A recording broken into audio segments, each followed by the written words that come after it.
Шабарман арнасына жазылуды ұмытпаңыздар. Сәлем достар! Біз ескере бермейтін ең лас заттар жайлы менің видеомның бірінші бөлімін көрген боларсыз. Қазір сіздерге тағы 5 зат жайлы айтып беретін болам, ал сіздер Шабарман арнасына жазылуды ұмытпаңыздар.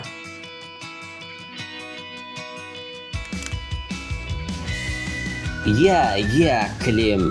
Кәдімгі кілемнің шаршы сантиметр аумағындағы бактерия унитаздың дәл осындай аумағындағы бактериядан 4000 есе көп. Кілемнің түкті беті түрлі бактериялар, шаң-тозаң кенесі мен терінің өлі жасушаларының жиналуына жағдай туғызады.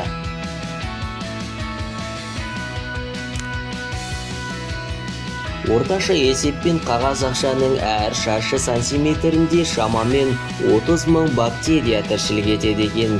Демек, ақша қаншалықты ескі болса, ондағы бактериялар да соншалықты көп болғаны.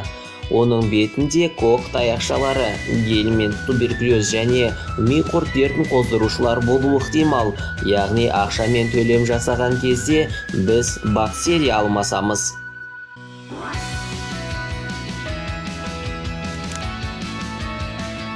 Бактериялар ылғал ортада жылдам көбейеді.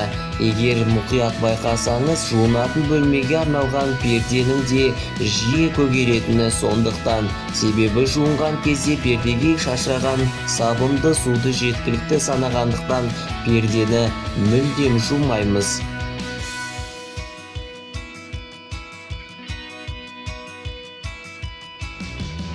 Тазалық денсаулық кепілі деп бекер айтпаса керек. Өз денсаулығыңызды күтіңіздер достар.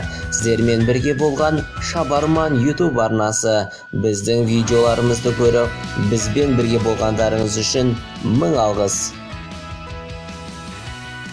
Ақылды балақай – бұл интеллектуалды ойын. Қазақ тілінде жасалған. Балаңыздың білімін жетілдіруіне арналған сұрақтар жинағы болып табылады.